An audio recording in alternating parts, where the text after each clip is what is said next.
Good morning students. BA first year की economics की class में उपयोगिता विश्लेषण टॉपिक चल रहा है, उसी को करते हुए कंटिन्यू करेंगे। पिछली क्लास में कुल उपयोगिता और सीमांत उपयोगिता के बारे में मैंने आपको बताया। इसके अलावा उपयोगिता किसे कहते हैं, उपयोगिता को क्रमवाचक और गणनावाचक कौन कौन से अर्थशास्त्रियों ने बताया, इसके बारे में उपयोगिता को जो है गणनावाचक विश्लेषण के अंतर्गत और क्रमवाचक में तटस्थात्मक विश्लेषण के अंतर्गत बताया जाता है। इसके बाद आज कुल उपयोगिता व सीमांत उपयोगिता का सारणी के द्वारा और चित्र के द्वारा प्रेजेंटेशन करना है अपने को, और साथ में उसके संबंध को भी बताना है प्रस्तुत करके। तो सबसे पहले आप टॉपिक का नाम डालिए उपयोगिता विश्लेषण। काफी महत्वपूर्ण टॉपिक है उपयोगिता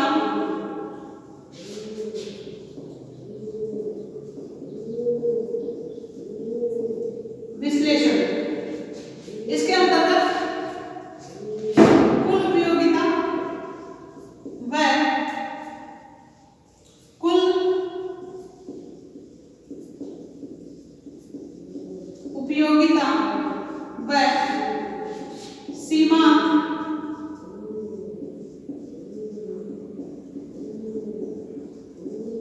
उपयोगिता के बारे में पढ़ेंगे और साथ में समझेंगे। कुल उपयोगिता जिसके अंतर्गत बताया आपको मैंने, किसी दिए हुए समय में एक उपभोक्ता के द्वारा वस्तु की विभिन्न इकाइयों के उपभोग से जो उसे संतुष्टि प्राप्त होती है उसे कुल उपयोगिता कहा जाता है। इसके बाद सीमांत उपयोगिता के बारे में बताया, वही किसी दिए हुए समय में एक उपभोक्ता के द्वारा वस्तु की एक इकाई का उपभोग करने से कुल उपयोगिता में जो परिवर्तन आता है वह परिवर्तन ही सीमांत उपयोगिता कहलाती है। ये आपको मैंने एग्जाम्पल के द्वारा वर्णन बता दिया था। आज कुल उपयोगिता व सीमांत उपयोगिता की सारणी बनाने करेंगे। इसके अंतर्गत यहाँ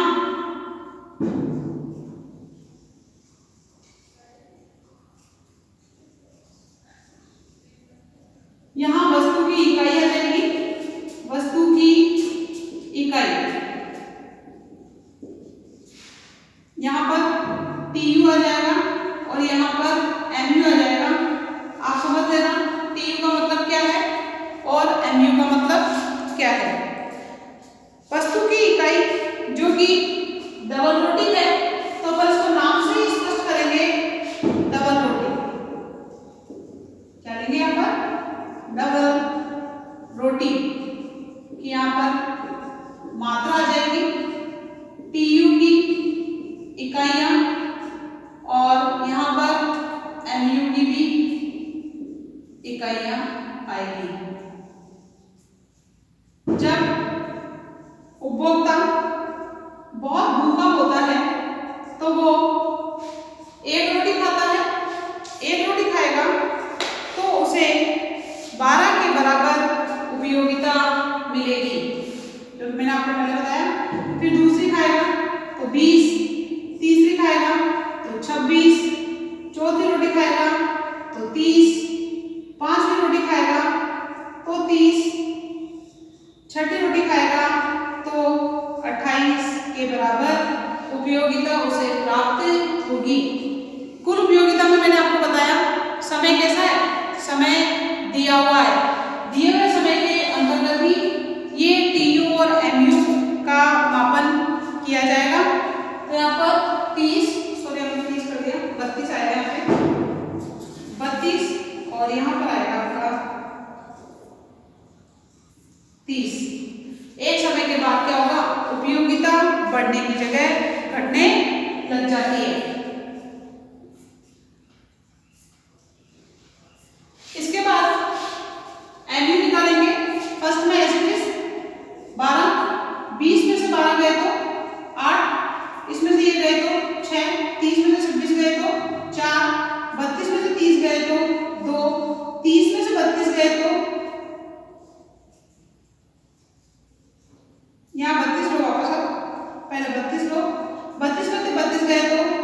0, सातवीं इकाई और लेंगे रोटी की, डबल रोटी की सातवीं मात्रा और लेंगे, जहां पर 30 आएगा और 30 में से 32 गए तो -2, और इस प्रकार आपका एमयू निकल के आ जाएगा।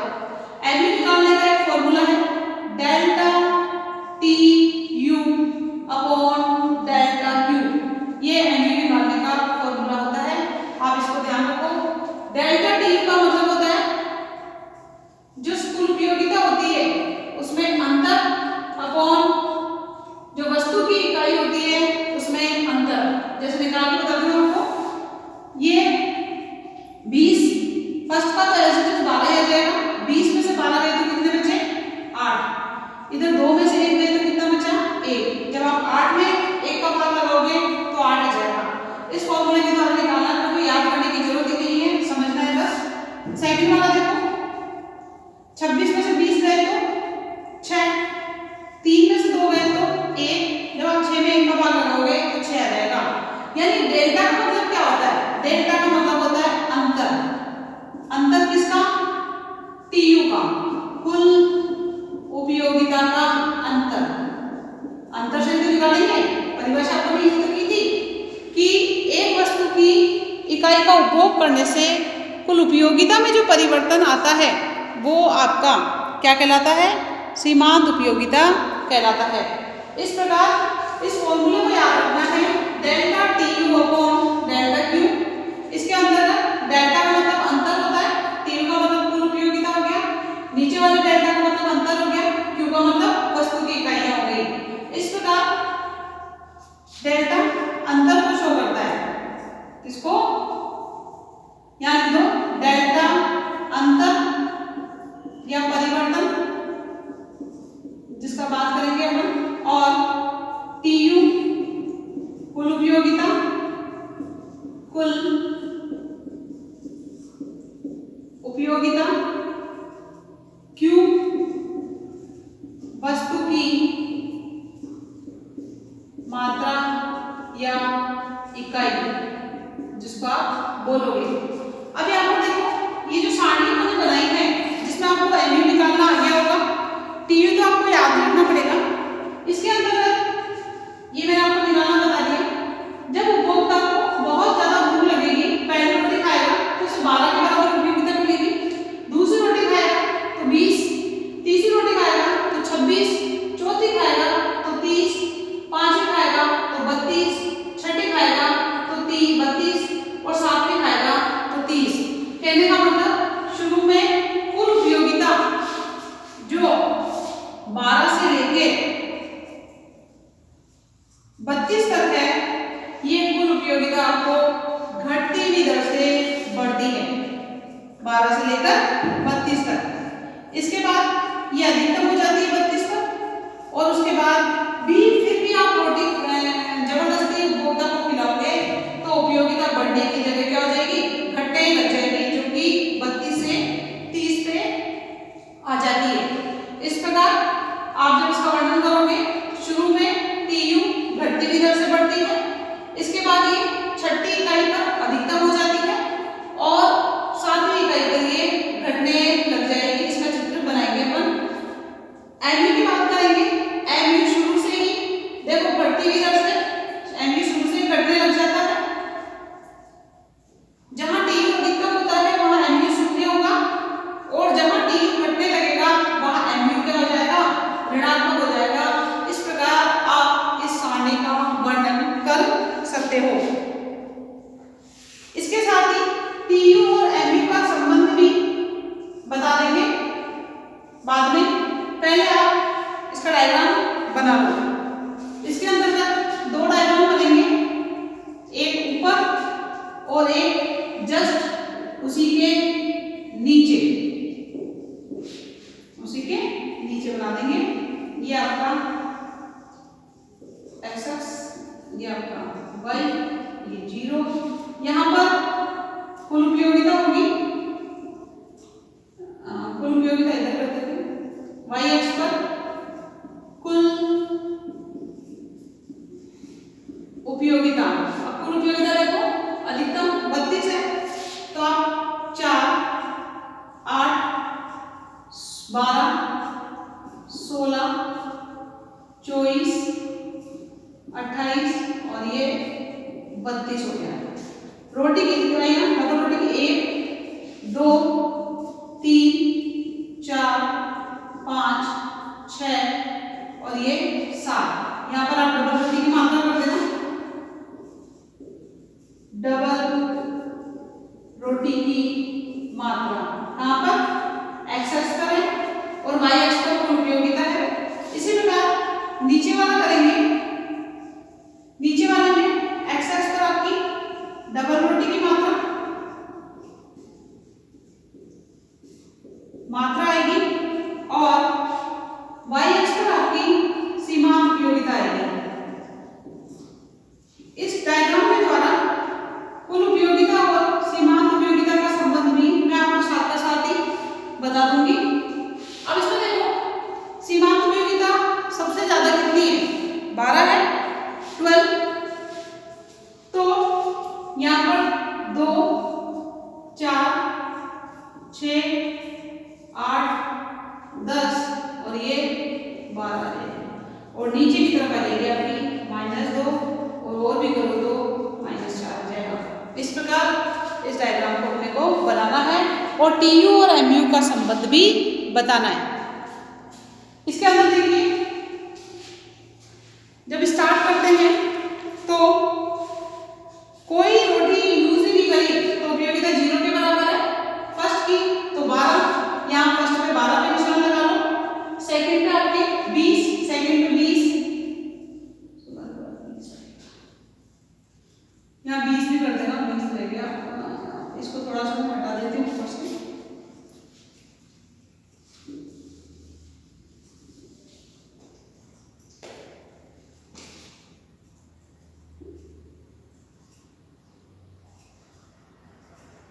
ये 20, ये 24,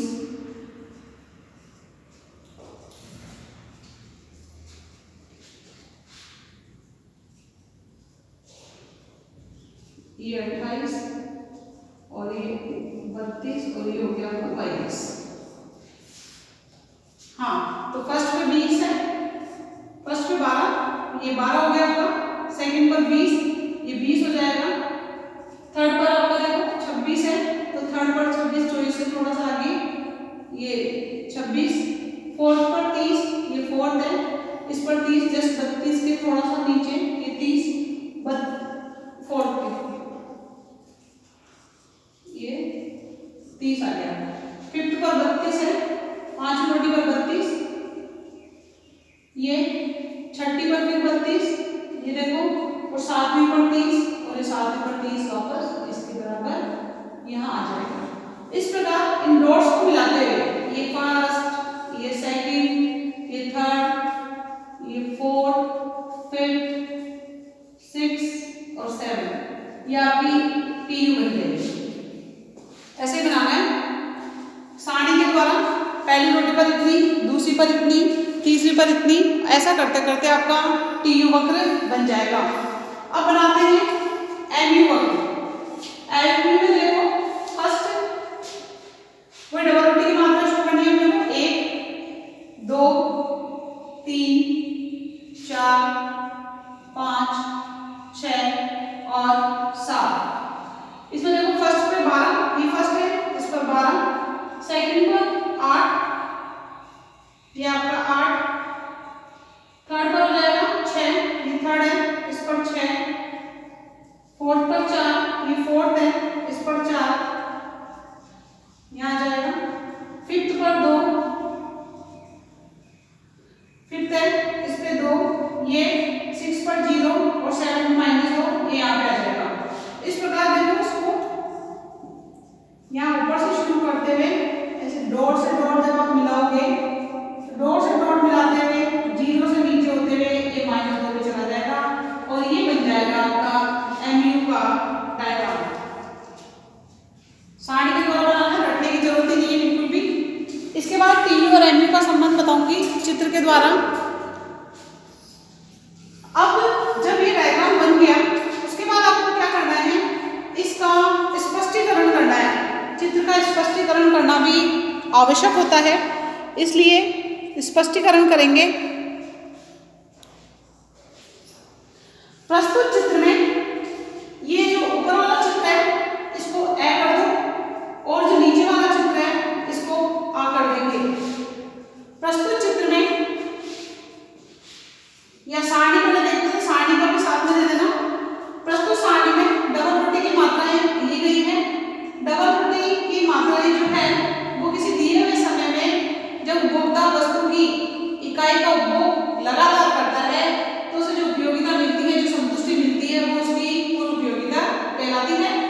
और एमयू का आपको बताई दिया मैंने इसकी परिभाषा ऐसे, तो पहली से 12, दूसरी से 20, तीसरी से 26 ये उपयोगिता हमें मिलती है। एमयू निकालने का formula delta T upon delta Q आ जाएगा। डेल्टा का मतलब अंतर होता है, परिवर्तन जिसमें बात करते हैं। टीयू आपका कुल उपयोगिता है, क्यू आपकी वस्तु की मात्रा या इकाई है। और इस प्रकार फॉर्मूला लगा के हमने एमयू प्राप्त कर लिया है। अब आता है चित्र की बात। प्रस्तुत चित्र में ए और आ दो चित्र बताए गए हैं। चित्र ए जो कि कुल उपयोगिता और डबल त्रुटि की मात्रा को सारणी को यूज करने से या उनका करने से बना है। चित्र आ कुल उपयोगिता, सीमांत उपयोगिता और वस्तु की मात्रा का डेटा लेके हमने ये बनाया है। प्रस्तुत चित्र में टीयू बढ़ रहा है और लेकिन बढ़ रहा है लेकिन घटती हुई दर से बढ़ रहा है। एक बिंदु पर जाकर ये अधिकतम हो जाता है छठी इकाई पर, जहां पर 32 और सीमांत उपयोगिता 0 है।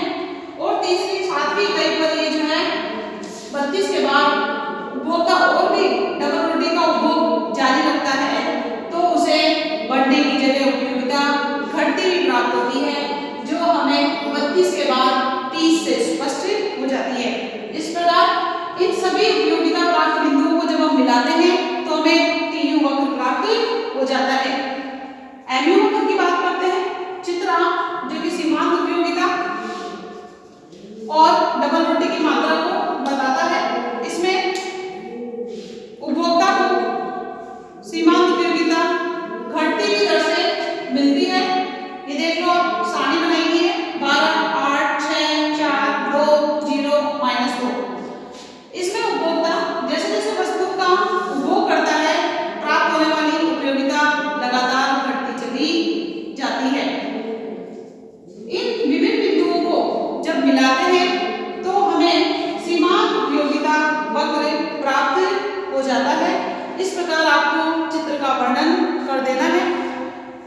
नेक्स्ट बात करते हैं जो कि खास बात है टीयू और एमयू के संबंध की। छोटा क्वेश्चन आ जाता है 4 नंबर का कि एमयू और टीयू में संबंध को बताइए। ये आप चित्र का स्क्रीनशॉट ले लो, सारणी बना लो, फॉर्मूला वगैरह लिख लो, फिर आगे चलते हैं कुल उपयोगिता व सीमांत उपयोगिता के संबंध के बारे में। इस चित्र का वर्णन मैंने बोर्ड पे नहीं किया है, लेकिन मैंने आपको बोल के बता दिया कि कैसे करना है। चित्र ए कुल उपयोगिता वाले का और चित्र आ सीमांत उपयोगिता वाले का, इन दोनों को साथ में बनाकर ही जब वह संबंध बनाएंगे तो साथ में बनाकर ही अपने को प्रेजेंट करना पड़ेगा। और चित्र बनाकर आप उसका जब वर्णन करोगे तो बहुत अच्छे मार्क्स मिलते हैं।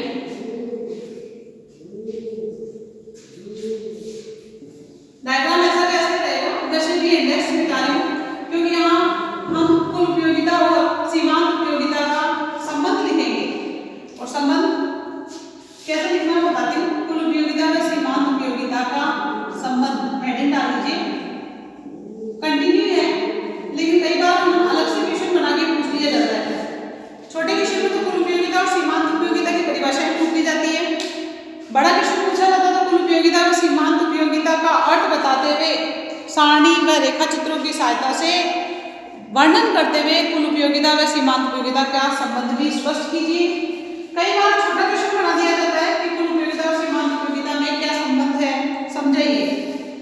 इस प्रकार इसीलिए ये इंपॉर्टेंट माना जाता है। इसके अंतर्गत कुल उपयोगिता और सीमांत उपयोगिता के संबंध में शुरू में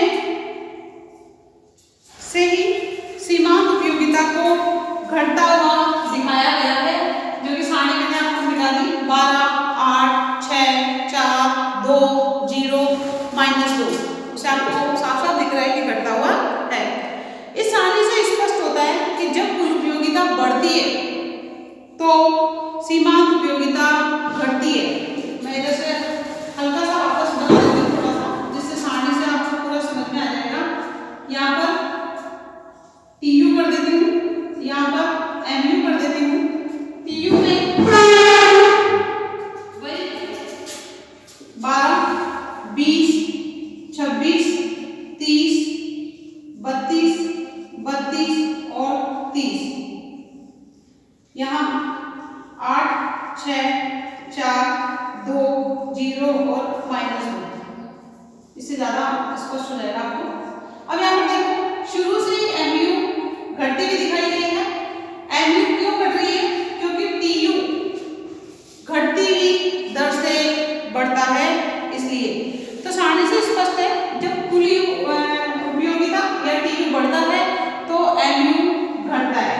ये देखो, ये बढ़ रहा है लेकिन घटती हुई दर से बढ़ रहा है। घटने का दर मैंने आपको बता दिया, 20 में से 12 गए 12, 26 में से 20 गए 6, 30 में से 26 गए 4। ऐसे तो MU नहीं बढ़ रही है। तो जब TU बढ़ता है तो घटती हुई दर से बढ़ता है, क्योंकि MU घटता है। पहली तो ये बात लिखनी है अपने को, तो आप इसमें सबसे पहला संबंध ये लिखिए। फर्स्ट बात करते हैं, जब TU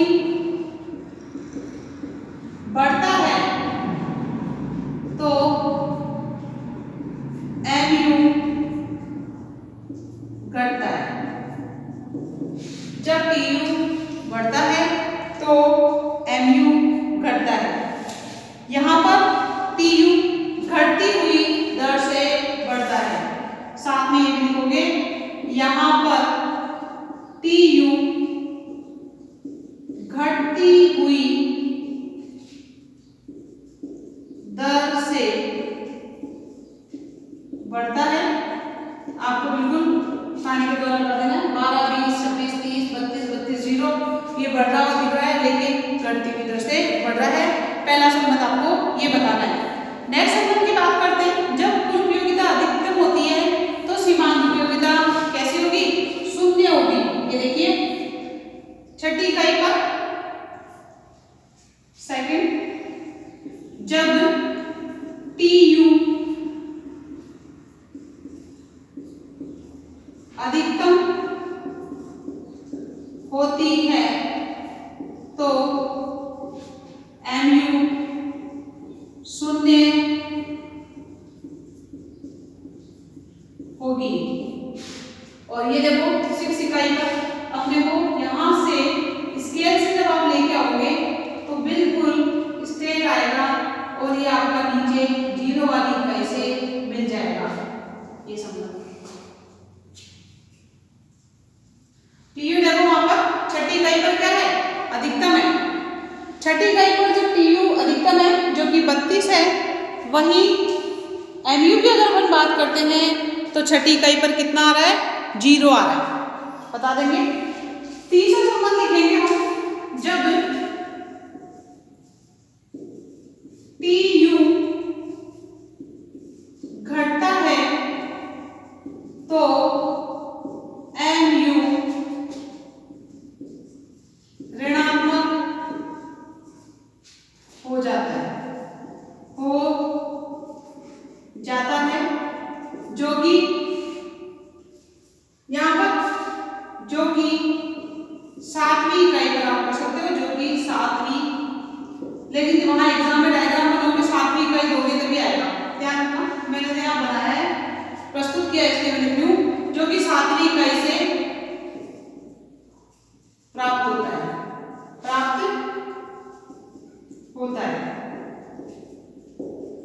यहाँ छठी इकाई कर दो, छठवीं इकाई से छठवीं इकाई में कर दो।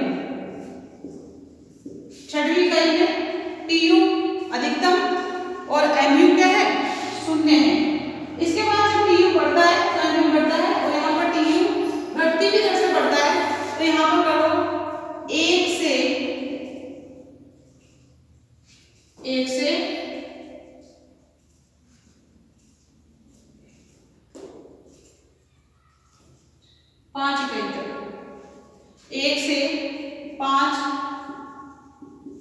इकाई तक। इस प्रकार इकाइयों से आपको पूरा पता चल जाएगा, क्लियर हो जाएगी ये सारी चीजें।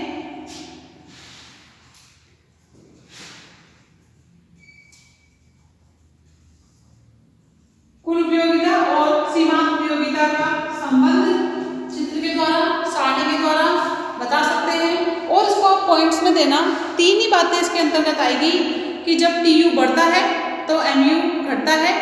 टीयू जो आपका बढ़ रहा है वो कौन सी दर से बढ़ रहा है? घटती हुई दर से, जो कि डबल त्रुटि की पहली इकाई से लेके 5वीं इकाई तक के अंतर्गत आएगा। सेकंड, जब टीयू अधिकतम होता है तो एमयू शून्य हो जाता है। वो रोटी की कौन सी इकाई पे, डबल रोटी की कौन सी इकाई पे आएगा? छठी इकाई पर। यहाँ साइड में रोटी की इकाइयां कर दो जिससे कंफ्यूज ना होगे। 1, 2, 3, 4, 5, 6 और 7। तो छठी इकाई पर देखो टीयू अधिकतम है तो एमयू शून्य है। जब 6 इकाई के बाद भी उपभोग लगातार जारी रहता है, जबरदस्ती से रोटी की मात्रा उपभोग कर ली जाती है, तो टीयू देखो घटने लग जाता है।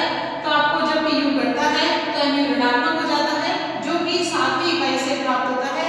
इस प्रकार इसको यहाँ पर ये जो इकाइयों में प्राप्त हो रहा है इसको कोष्टक में कर देना।